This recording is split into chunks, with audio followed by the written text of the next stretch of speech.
और अहम खबर यह है कि सुप्रीम कोर्ट में इमरान खान की गिरफ्तारी के खिलाफ दरखास्त पर समाअत इस वक्त जारी है। इमरान खान के वकील हामिद खान ने अदालत से इमरान खान की रहाई की इस्तदा कर दी है।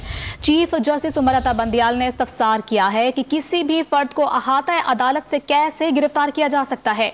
रेंजर्स के 90 एहलकार अहाता अदालत में दाखिल हुए तो अदालत की क्या तौक़ीर रही। किसी ने अदालत के सामने सरेंडर कर दिया तो उसे गिरफ्तार करने का क्या मतलब है। इस तरह तो आइंदा कोई भी इंसाफ के लिए खुद को अदालत में महफूज तसव्वुर नहीं करेगा।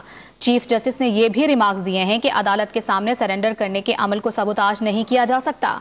नैब ने यकीन दहानी कराई थी कि अहाता अदालत से गिरफ्तारी नहीं की जाएगी। गिरफ्तारी से कबल रजिस्ट्रार से इजाजत लेना चाहिए थी। नैब ने तौहीन अदालत की है, अभी अटॉर्नी जनरल को तलब करते हैं। वारंट की तामील कैसे हुई, ये सबसे अहम है। जस्टिस अतर मिनुल्लाह ने कहा कि किसी को इंसाफ के हक से कैसे महरूम रखा जा सकता है। अदालत के अंदर हर एक को तहफ़्फ़ुज़ मिलना चाहिए। नैब कई साल से ऐसा कर रहा है। इमरान खान की वकील बैरिस्टर गौहर ने कहा कि सेक्रेटरी दाखिला को भी गिरफ्तारी का इल्म नहीं था।